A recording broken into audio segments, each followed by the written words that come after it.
Olá, sejam todos mais uma vez bem-vindos ao C-Pop, o podcast de cultura pop do Correio do Povo.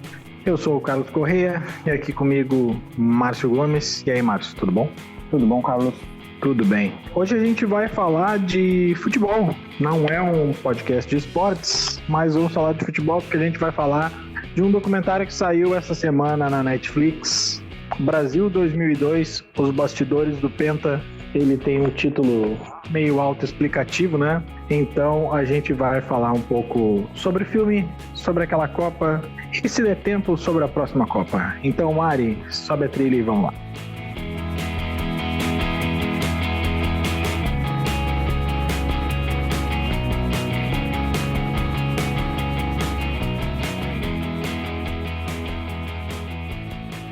Bom, vamos lá, né? Já vou de antemão, que nem na semana passada, pedir desculpas se o meu áudio estiver meio ruim, porque mais uma vez eu tô gravando aqui na redação, esperando o glorioso confronto de Flamengo e Inter. Então, já, como eu disse, né? Se não tiver tão bom o áudio, deem uma colher de chá. Vamos lá. Brasil 2002 e Os Bastidores do Penta, como eu disse, é um documentário dirigido e roteirizado pelo Luiz Ara. Foi lançado essa semana, na terça-feira, a gente está gravando na quarta. Ele foi lançado na terça-feira na Netflix. É um documentário jogo rápido, assim, pouco mais de 1h30, que, como o nome diz, ele promete e entrega, né? Ele fala dos bastidores da Copa de 2002, quando o Brasil foi pentacampeão. Ele tem entrevistas de vários jogadores, vários personagens daquela Copa, não só do lado do Brasil, mas também dos adversários. As filmagens são todas não, né? Mas no que se refere aos bastidores propriamente ditos ali, grande parte das imagens foram feitas pelo Belletti, né? Que era um dos jogadores, lateral e tudo mais. Tava naquele grupo que foi campeão em 2002. O Belletti levou a sua própria câmera, como ele fala ali em dado momento do filme, que, se ganhar, né, essas imagens vão ser históricas. E, de fato, foram históricas, porque foi aquela Copa lá que o Brasil meio que deu a volta por cima, né? Havia perdido a Copa de 98 para a França. E, em 2002, conseguiu o seu 5º título mundial, tendo ali como grande símbolo daquela conquista, pelo menos dentro de campo, né, o Ronaldo Fenômeno, talvez fora o Filipão, tenha uma importância tão grande, mas aí a gente discute um pouco na parte do futebol em si. Quero começar perguntando para o Márcio o que ele achou do documentário como filme, assim, antes da gente entrar nas questões futebolísticas, por assim dizer. O filme é um grande apanhadão, assim, né? Parece um aquece para a Copa de 2022, né? Tentando dar não só uma questão de motivada aí, para a gente ninguém está muito em clima de Copa, assim, no momento de eleição, né? Como vai ser só no Catar, e a seleção é uma equipe um pouco distante do povo brasileiro, porque a seleção não joga quase aqui, com exceção das eliminatórias, né? A seleção classificou esse ano com o pé nas costas, né? Se isso é bom por um lado, é ruim por outro, porque não dá tanta emoção. Os jogadores que são principais jogadores da equipe jogam todos lá fora, então tu não tem aquela de torcer para o jogador do teu time que vai disputar o Mundial e tal. Então esse documentário acho que faz um pouco isso, assim, de tentar dar esse clima de Mundial, da última conquista, de também trazer um pouco da história do que foi aquela Copa para essa nova geração que não acompanhou, não sabe dos detalhes e tal. Então pega desde a derrota de 98 para a França, né, na final ali, com aquele drama do Ronaldinho, passa pelas eliminatórias que foram... Eles deram um pouco mais de drama do que foi, né? Porque, afinal de contas, o Brasil classificou no último jogo, mas o último jogo era em casa contra a Venezuela, então foi menos dramático do que a classificação para 94, né? Que era um jogo contra o Uruguai, era bem mais perigoso. Então, deu uma dramaticidade que, na verdade, não era tão grande assim. Também não se esquiva de falar dos grandes problemas que a seleção enfrentou, né? A não convocação do Romário, alguns problemas de arbitragem que teve naquela Copa, especialmente com o Brasil, mas também teve em outros jogos também, mas teve com o Brasil, né? O jogo contra o pênalti do Brasil contra a Turquia, o gol da Bélgica anulado e tal. Só que não aprofunda, né? Ele cita todos os temas, mas não aprofunda em quase nada, ele só passa, faz um grande resumão de tudo ali, e não traz nenhuma grande novidade, com exceção das imagens de bastidores, mas são imagens ali do pessoal brincando, o pessoal jogando carta, o pessoal rindo, né, brincando com o Filipão, mostrando a preleção, sabe, todos, dá um olho, assim, mas não é nada, assim, que vá nos trazer uma informação nova, uma grande virada do que foi naquela Copa ali. Os melhores momentos para mim são quando mostra os jogadores dos outros países dando a sua versão, né, especialmente naquele momento do jogo da Inglaterra. Eu acho que quando ali tu tem uma informação, até a versão do Lúcio para a falha dele ali, e ali tu tem um sabor novo ali, as declarações do Beckham, do Owen, né, depois do Oliver Kahn, ali tu tem um outro viés, assim, a história é contada pelo outro lado. Isso é uma novidade, assim, que o documentário traz e torna um pouco mais atraente, assim, dá além do lado brasileiro. Fora isso, algumas omissões ali, né, da questão de não ter o Filipão falando, de não ter o Rivaldo falando, né, mas talvez aí apostaram em outros jogadores, ou esse pessoal não quis falar, foi contratado. Mas, no geral, eu acho que é isso, é um grande apanhadão, assim. Eu acho que ele talvez falte um jovem aqui nesse podcast para comentar com a gente o quanto ele traz coisa em termos históricos, por assim dizer. Porque, como nem eu e o Márcio cozinhamos mais na primeira fervura, a gente tem lembrança daquela Copa. A gente viveu aquela Copa. Mas o tempo passa, né? São 20 anos dessa Copa. Então, assim, tem toda uma geração que o que pra gente não é novidade, para essa galera né? Eles viram muitos lances e tal, mas tu vai ver os lances no YouTube e tu vai ver os gols, né? Tu não vai pegar as histórias. E nesse sentido, eu até acho que o documentário não tem nada demais, assim, mas eu acho ele bem competente, assim, pro que ele se propõe, assim, de ser... Não sei se documento histórico é um termo muito forte aqui, mas eu acho que ele é competente em vários aspectos. O primeiro é em contextualizar coisas. Eu acho bem interessante que eles perdem ali... Perdem não, né? Eles dedicam uns bons 10, 15 minutos antes de entrar na Copa de 2002 à Copa de 98, que é importante para tu entender o peso que tinha a Copa seguinte, né? Porque o Brasil, na verdade, em 94, tinha quebrado um jejum que era desde 70. Eu acho que o grande peso, a seleção que tirou o peso das costas da seleção brasileira foi a seleção de 94. Ali se tirou um peso muito grande. Só que ali, depois, o Brasil enfileirou 3 finais, né? O Brasil foi para a final de 94, foi para a final de 98 e foi para a final de 2002. A final de 98, antes da bola rolar, era o jogo mais ganho que tinha. Isso todo mundo falava ali, né? O Tim Vicker, né, que é o cara da BBC, que em dado momento diz que no momento da entrada do campo, olha, ele até faz uma analogia bacana ali, que ele diz, tu vê o boxeador que vai ganhar a luta do jeito que ele entra no ringue, né? E foi um pouco isso, e quando ele falou isso, de imediato me vem uma imagem da Copa de 94, que tem num filme também, né, que é Todos os Corações do Mundo, que é o filme oficial da Copa e tal, que é aquela imagem do Baggio olhando o Romário, e o Baggio tá olhando, não chega a ser admiração, assim, e o Romário focadaço, assim, cara. Ali tu via que o Brasil não perdia aquele jogo. Só que no caso de 98, tinha muito mais coisa em jogo. O Ronaldo teve a convulsão, teve toda aquela história toda lá. E o Brasil foi patrolado pela França, sabe? A França depois virou um timaço, mas naquela Copa, a melhor partida da França foi disparado a final. Nenhum jogo, nenhum dos 6 jogos anteriores da França tinham sido tão bons que nem a final. Então, assim, o filme dá esse contexto. Ele se preocupa em entrevistar os caras que tiveram na outra Copa, inclusive o Trezeguet, né? Não só os brasileiros, não só jornalistas, como eles pegaram o Trezeguet, não pegaram o Zidane, porque eu acho que aí também ficava mais cara a coisa. E quando eles vão para a Copa de 2002, eu também senti falta do Rivaldo, e depois fui perceber, assim, na hora não, mas depois fui perceber que o Filipão também tá fora, né?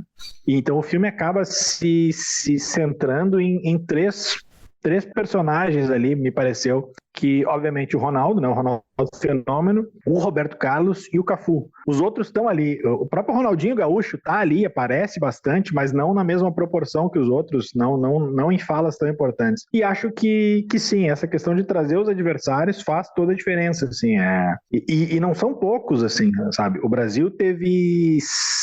Foram 7 jogos, 6 adversários, né? Porque o Brasil pegou 2 vezes a Turquia. Eles entrevistam o Hasan Saz, né, o atacante da Turquia. Eles entrevistam o Wilmot da Bélgica. Eles entrevistam o Beckham e o Owen da Inglaterra. E eles entrevistam o Kahn, o Oliver Kahn da Alemanha. A bem da verdade, só não teve gente ali da China e da Costa Rica, né, que foram os outros 2 jogos da primeira fase ali que, né, o Brasil passou sem maiores turbulências, sem nenhuma turbulência.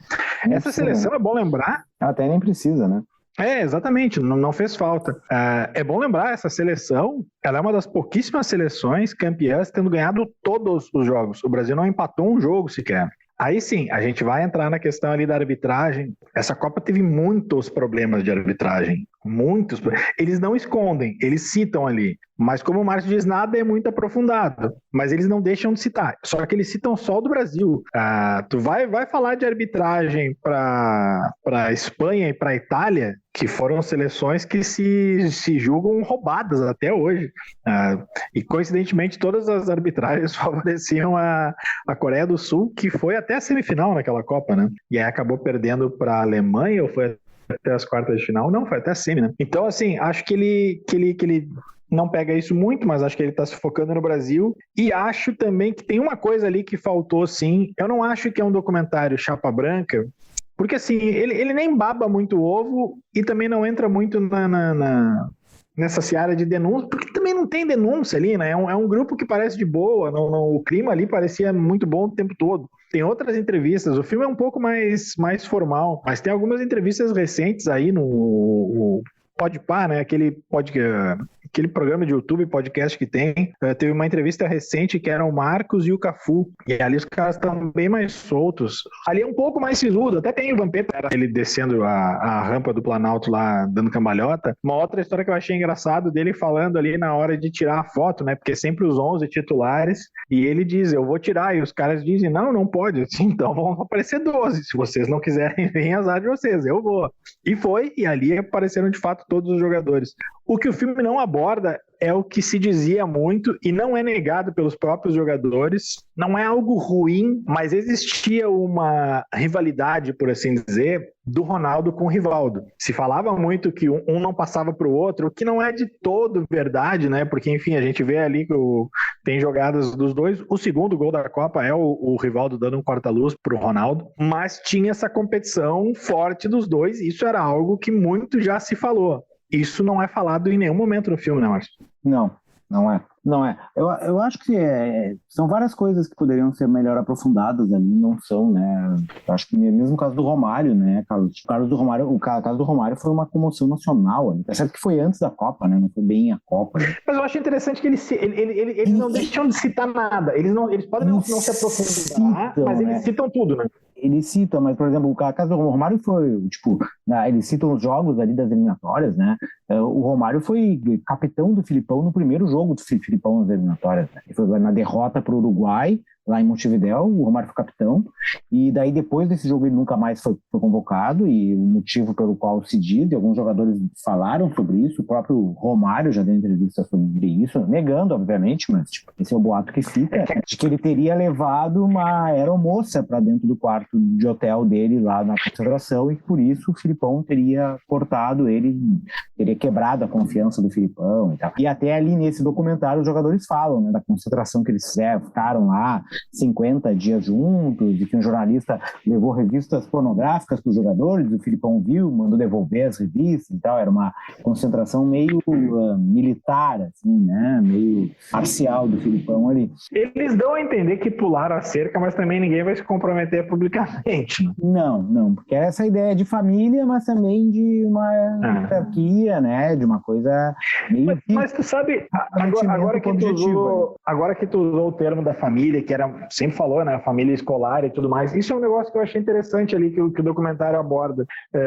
Eu não lembro se é o Roberto Carlos, acho que é o Roberto Carlos que fala, né, que ele diz assim, a gente falava, né, que ele é um paizão, mas ele era chato pra caralho, né? Porque tinha essas coisas também, que também é outra coisa, que isso também não foi citado no documentário, que são jogadores que o Filipão levou, porque foram jogadores que na hora ruim ajudaram ele nas eliminatórias, né? O Luizão, que era um jogador que estava em má fase, inclusive vinha de lesão e tal, mas que o Filipão levou porque foi o cara que fez 2 gols contra a Venezuela no jogo dos eliminatórios. Que todo mundo espera o Tite não faça isso com o Daniel Alves. Porque é aquele negócio, ele levou o Ronaldo, deu certo, né? O Ronaldo foi o grande craque da Copa, mas era um jogador que vinha de uma lesão grave, que se não desse certo, o atacante para aquela Copa do Mundo era o Luizão. Então, como tudo deu certo, isso fica batido, né? Mas se as coisas dão errado, enfim, a história seria outra. Então, esse contexto, o documentário meio que não toca, né? Mas eu acho que nem era objetivo ali. Eu acho que, como eu falei, a ideia do documentário não é trazer grandes revelações. Eu acho que a ideia é fazer um apanhadão mesmo. Acho que é um registro, né? Para preparar para a Copa do Mundo. E eu acho que assim, ele traz algumas coisas, algumas revelações. Sempre faz a cada Copa, né? Cada prévia de Copa tu tem um documentário desse, assim, né? Uns pegam toda a história da seleção, outros que pegam a última vitória, outros que fazem uma apanhadão da história das Copas, assim, que é aquela coisa de botar Eu acho que algumas revelações ali eu achei interessantes. Por exemplo, quando tu fala ali dos caras da Inglaterra, eu achei legal uma frase do Beckham, que ele... duas, na verdade, né? Que aqui no Brasil até hoje se discute se o Ronaldinho cruzou ou chutou a bola que resultou no segundo gol. E o Beckham, para ele é taxativo. Ele, tipo, não sei por que vocês discutem, ele chutou e pronto. Porque o Beckham era um grande batedor de faltas, né? Então, a ele aqui era banal. Ele pega lá pelas tantas, ele também diz assim, isso é muito verdade, né? Ele coloca que quando um time tá perdendo, é normal que os caras fiquem tensos, né? Percam um pouco o controle do jogo ali, né? Fiquem meio estabanados. Ele diz que tava 1-0 para a Inglaterra e ele olha pro lado assim e tá o Ronaldo e o Roberto Carlos rindo. E aí ele diz assim, ali eu vi que não ia dar. E de fato não deu, né? E outro momento que eu achei interessante... E o Brasil naquele jogo fica boa parte do tempo, do segundo tempo, com um jogador a menos, né? Sim, o Ronaldinho jogou pra caramba e depois fez uma bobagem. Foi expulso, logo em seguida do segundo gol. E não só com jogador a menos, como quase não é ameaçado pela Inglaterra, tamanho Foi uma das melhores partidas do Brasil. E o posicionamento tático do segundo tempo do brasileiro anulou.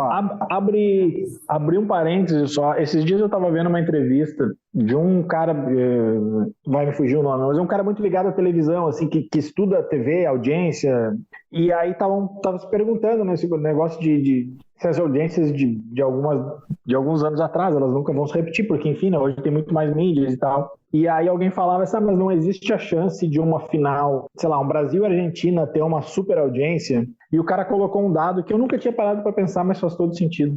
E é verdadeiro, né? A final nunca é a maior audiência de uma Copa. Por quê? Porque na final as pessoas se juntam para ver. E no momento em que as pessoas se juntam para ver, são menos televisores ligados. Eu nunca tinha parado para fazer essa relação. E aí o cara cita justamente esse exemplo. O jogo que teve mais audiência na Copa do Mundo de 2002 não foi a final Brasil e Alemanha. Foi Brasil e Inglaterra. Brasil e Inglaterra foi um jogo no meio da madrugada, assim, 2, 3 da manhã. Então ninguém ia se reunir às 2, 3 da manhã de um dia de semana. Tava cada um na sua casa ligado no seu televisor para ver esse jogo. Mas era frio. Dando uma outra volta só, porque eu estava falando, uma outra só para não perder o fio aqui, uma outra coisa que o Ronaldo fala ali que eu achei interessante, que isso sim, os caras têm que estar à vontade ali para falar e eles ficam, né? Duas, na verdade. A primeira é quando ele está falando com o Roberto Carlos, que às vezes o jogador tem um pouco de receio de falar isso para não parecer pretensioso, mas agora, anos depois da carreira encerrada, eles podem falar. Que o Ronaldo fala com o Roberto Carlos, assim, que os caras viam nós dois e tremiam. E é verdade, os caras tremiam mesmo. E a outra coisa que ele fala é no famoso gol de bico, aquele que faz contra a Turquia, que a gente acha que é um puta repertório, e de fato é um puta repertório, e ele diz que aquilo ali, em parte, também foi por causa da lesão dele. Ele usou o recurso que menos doeria, que ele menos teria dor ali para chutar aquela bola. Cara, tu para pra pensar assim, cara, o cara é um gênio. Essa informação eu achei interessante, algumas outras eu achei meio clichê, assim, que eles sempre falam, especialmente os jogadores do Brasil ali. O Lúcio até, acho que destacam, vai um pouco além ali, mas o Cafu, o Roberto Carlos, assim, acho que foi meio que as declarações que eles sempre dão, declaração de jogador. Mas só fazendo uma parte, naquela hora que você falou da questão das pessoas se reunirem e tal, tem um filme sul-coreano no MUBI, chama Aloners, né? Sozinhos, que é uma história, enfim, não vou dar a história do filme que não interessa tanto, é mais um recorte que cita um pouco essa Copa aí, que é um cara trabalha numa empresa de call center, e daí uma das meninas a menina que trabalha recebe a ligação de um cara que liga para ela dizendo que está construindo uma máquina do tempo E ela resolve perguntar pro cara, por que tu fez a máquina do tempo? Eu quero voltar para 2002. E, enfim, todo mundo recebe essa ligação desse cara e trata ele como maluco e tal, e ninguém dá muita bola. Daí uma delas, essa menina, resolve, por que tu quer voltar para 2002? Especificamente do 2002. E ela disse, tu não era viva na época, tu devia ser muito pequena, tu não deve lembrar. Mas 2002 era a época que todo mundo aqui se reunia para assistir a Copa do Mundo. Então era um momento de muita integração, de muita comunhão, as pessoas iam para os telões, assistiam os jogos, um momento de muita vibração e tal. E hoje não é assim, tá cada um no seu lado, todo mundo no seu canto, assistindo... A torcida da Coreia era algo impressionante naquela Copa. Assistindo dentro dos seus próprios celulares. E o filme todo, assim, é a personagem principal com um fone de ouvido imersa no celular. Então todo esse filme é um pouco essa conexão, assim, e tem essa ligação deles com a Copa do Mundo, como a Copa do Mundo foi diferente lá. E hoje acho que é assim também, assim, né? Tipo, acho que a gente... Obviamente tu tem telões, as pessoas vão se reunir e tal, mas eu acho que aquela coisa massiva, assim, de tu reunir, sei lá, milhares de pessoas em um lugar só, são cada vez mais, assim. Até porque antes fazia uma puta diferença ter um telão grande, porque as TVs eram 14, 20 polegadas. Hoje, uma TV de 50 polegadas é natural, assim, né? Natural, claro, eu não estou falando num apanhado geral da população, mas estou dizendo que ela está longe de ser a raridade que era há tempos atrás, assim. Enfim, não sei se quer completar com mais alguma coisa. Acho curioso também aquela imagem do Colina, né, que é o árbitro no final. Né? Hoje em dia já daria margem a 200 teorias da conspiração, porque imagino que ele também tenha conversado com os caras da Alemanha antes do jogo. Lembrei outra coisa que não é contextualizada ali.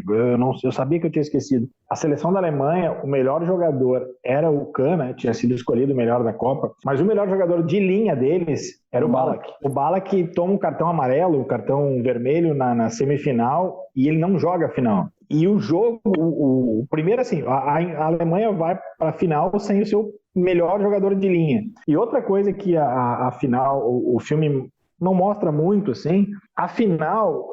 Ela foi um dos jogos menos difíceis do Brasil ali. Acho que os dois jogos contra a Turquia e o jogo contra a Bélgica, o próprio jogo contra a Alemanha foram os jogos mais difíceis, mas ela também não foi um mar de tranquilidade. O Brasil foi fazer os 2 gols no segundo tempo. O Marcos faz uma defesa fantástica numa falta, quando estava 0-0 ainda.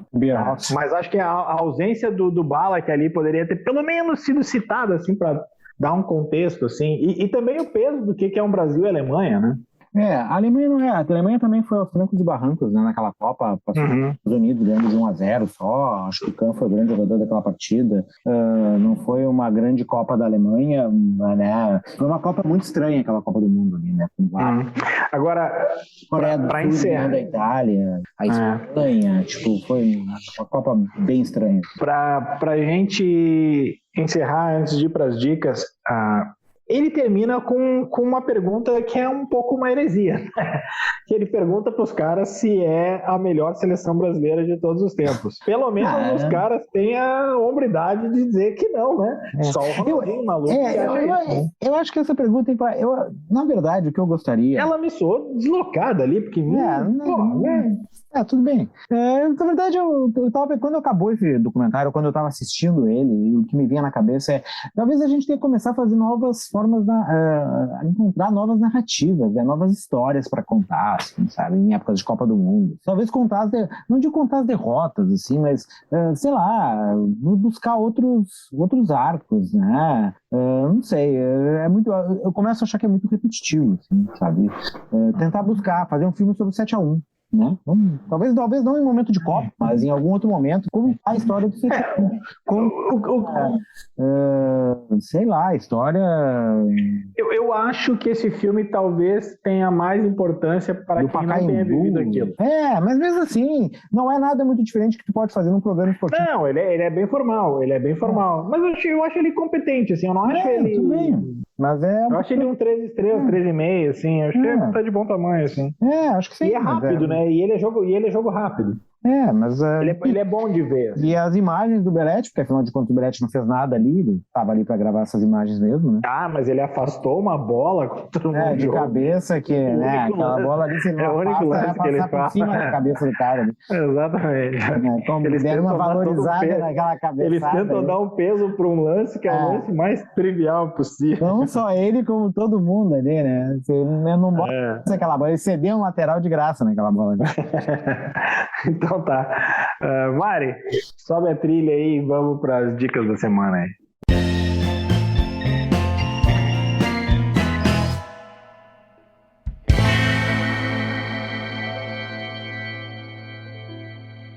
Vai lá, Marcos. Então a minha dica é, na verdade, uma trilogia de livros do Justin Cronin. Não é nova, é antiga, tá? São 3 livros grandes, tá? São quase 3 tomos. A Passagem, Os 12 e A Cidade de Vidros. A história em si é uma mistura de Walking Dead com Apocalipse e epidemias descontroladas, que os caras vão para uma floresta, acho que é boliviana ou colombiana, não me recordo agora, e lá são contaminados com um vírus que transforma as pessoas em vampiros. Eles resolvem trazer essas pessoas, que é uma incursão do exército norte-americano, né? Eles resolvem trazer essas pessoas para fazer experimentos e tal, tentar transformar esse vírus numa arma biológica. Obviamente tudo dá errado, né? Se transforma em uma grande epidemia que quase dizima a população do planeta, dos Estados Unidos inteiro, né? E a partir daí, algumas poucas pessoas sobrevivem e tal, e começam a reformar a civilização, e daí começam a combater os tais que eles chamam de virais e tal. Enfim, essa é a história do livro. Claro que, como são 3 tomos, tem vários outros arcos da história que se desenvolvem. Para quem gosta de história de apocalipse, pandemia, agora que a gente já superou a Covid, né? Estamos em outro momento. Entre aspas, né? Entre aspas. Mas dá para consumir esse tipo de conteúdo sem aquela ansiedade de 1 ano e meio atrás. E, além disso, tá a dica do filme da Marilyn, que tá no Netflix, né, o Blonde, que é um filme mais ou menos, mas vale a pena dar uma conferida para ter a sua própria opinião. Eu não gostei tanto da primeira parte, mas dando polêmica, né? Mas a segunda parte parece mais um pesadelo, assim, a partir da parte que ela casa com Arthur Miller ali, tem a trilha sonora do Nick Cave, assim, tem uns elementos mais perturbadores, assim, me pareceu mais interessante, assim, começa a fase da decadência dela.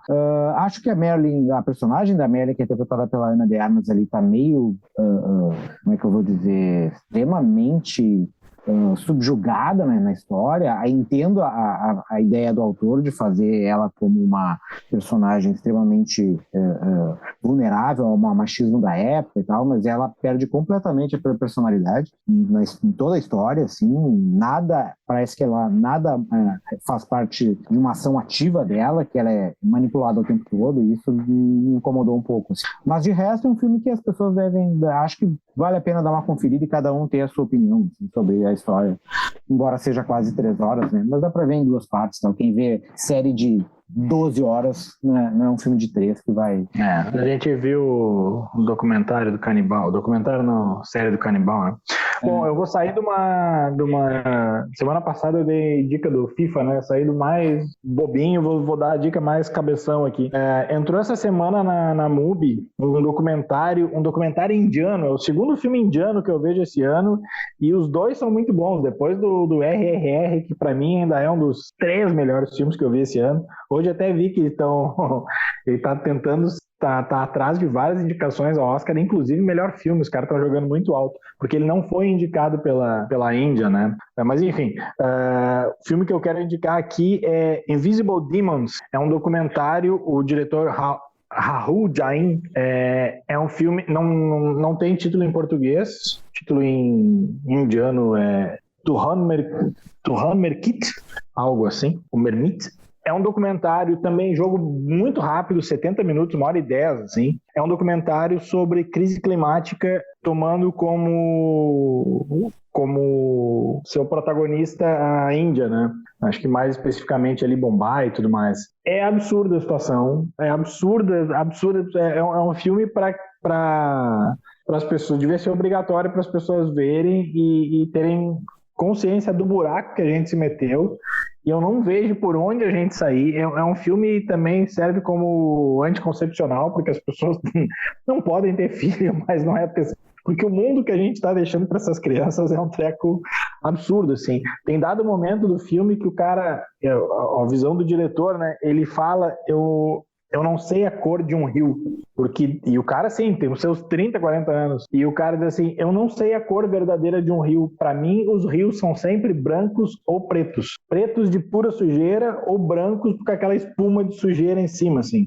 O nível de sujeira e poluição da Índia é algo que a gente não consegue dimensionar. É algo gigantesco. Então, a minha dica não é ela grande alto astral, mas acho que ela é bem necessária.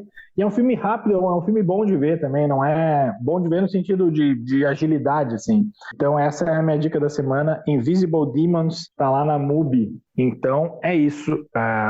Quer fazer uma última consideração aí, Márcio? Ou tacamos ficha? Não, eu acho que é isso aí, né? Duas dicas minhas, uma tua, só coisa boa, Apocalipse, tudo atriz, coisa light, assim. Movistar Suicida e Apocalipse climático. Poluição e falta de perspectiva, né? Terminamos um programa para cima. É algo, tudo isso que a gente falou, dado o noticiário político dos últimos dias, é algo um pouco mais light, né? Mas enfim, com essa mensagem positiva, a gente vai ficando por aqui, sempre agradecendo a edição da Mariana Neck. A gente volta na semana que vem, certo? Um abraço, tchau, tchau.